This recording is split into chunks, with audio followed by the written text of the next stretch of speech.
Assalamu alaikum wa rahmatullahi wa barakatuh. Welcome back to you students.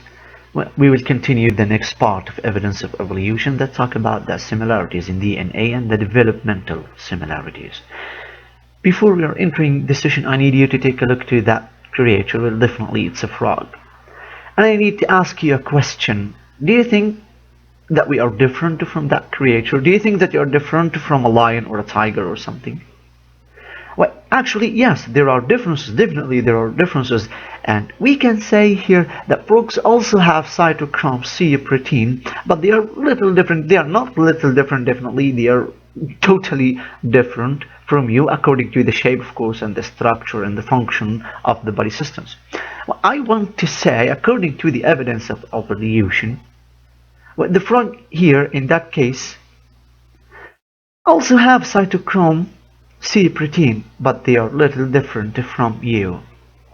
And the question here, why? What is the differences? According to biology, what make a frog or a tiger or a lion a little bit different from you? Well, actually the genetic information. Genetic information that's stored in an organism's DNA determines the organism's trait. Because the organism's DNA stays almost exactly the same throughout its entire lifetime. Well, scientists can compare the DNA from many organisms. The greater the number of similarities between the molecules of any two species, the more recently the two species most likely shared a common ancestor.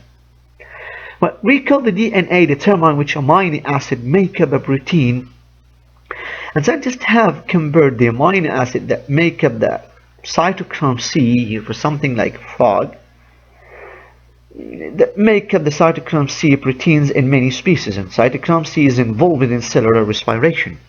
Organisms that have fewer amino acid differences are more likely to be closely related. So after studying that part, we could know what kind of species could be most related to each other and related to a specific common ancestor. Let's find out. So here there is an organism that we are comparing according to cytochrome C comparison. So that is an organism and the number of amino acid difference from human cytochrome C. Chimpanzee, rhesus monkey, whale, turtle, bullfrog, and lamprey. As you can see, chimpanzee it is 0, rhesus monkey 1, whale 10, turtle 15, bullfrog 18, and lamprey it's 20. And there is a question here. Let's read and identify the answer. In fact, the number of amino acids in human cytochrome C differs between humans and the species that left. Which two species do you infer are the least closely related to humans? What do you think? Pause the video and try to find the answer.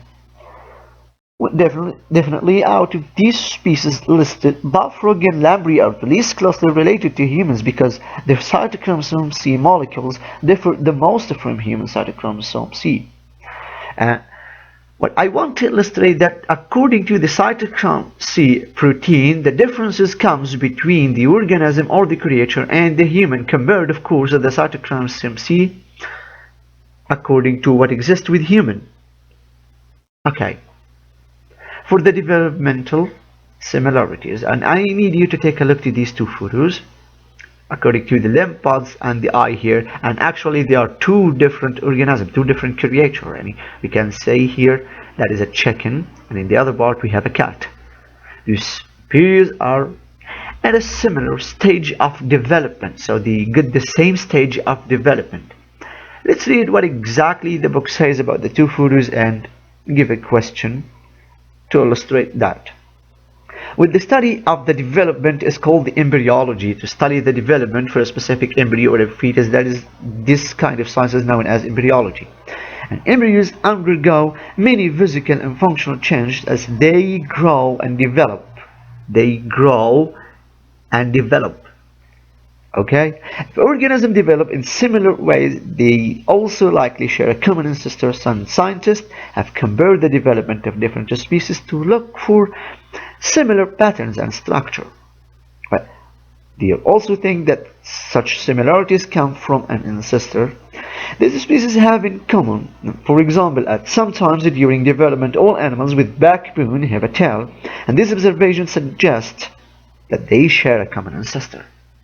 Now, we can say at a specific part or a specific stage, the development gets some similarities, and the developmental similarities here supposed to be an evidence of evolution. Let's proceed. Now, how do we know organisms are related? We know something like that, that the organisms are related. First of all, we can use the common ancestor as an evidence, maybe similar DNA or similar structure, and the developmental similarities. We are going to study a fossil evidence that talking about a specific skeleton or a specific organism, and we are going to compare what happened over years to that organism, and after studying this we are going to find out, according to the fossil evidence, what happens to that creature and how do we know organisms are related. But first of all, the paragraph here says that scientists examine organisms carefully for clues about their ancestors. In a well-studied example, scientists looked at the characteristics of whales that made them different from other ocean animals, okay? Unlike fish and sharks, which breathe air, give birth to live, young and produce milk. Now, fossil and DNA evidence support the hypothesis that modern whales evolved from hoofed mammals that lived on land. Wait a minute. Well, this is that a whale, for example, can give birth to viviparous, not oviparous, and totally different from a shark and other type or structure of fish. What make these similarities? If I'm asking you a question, the differences here came from what? Let's read that part that talk about fossil evidence. Maybe we can collect some answers. Scientists have examined the fossil of extinct species that have features in between whales and land mammals. These features are called transitional characters. Do you remember?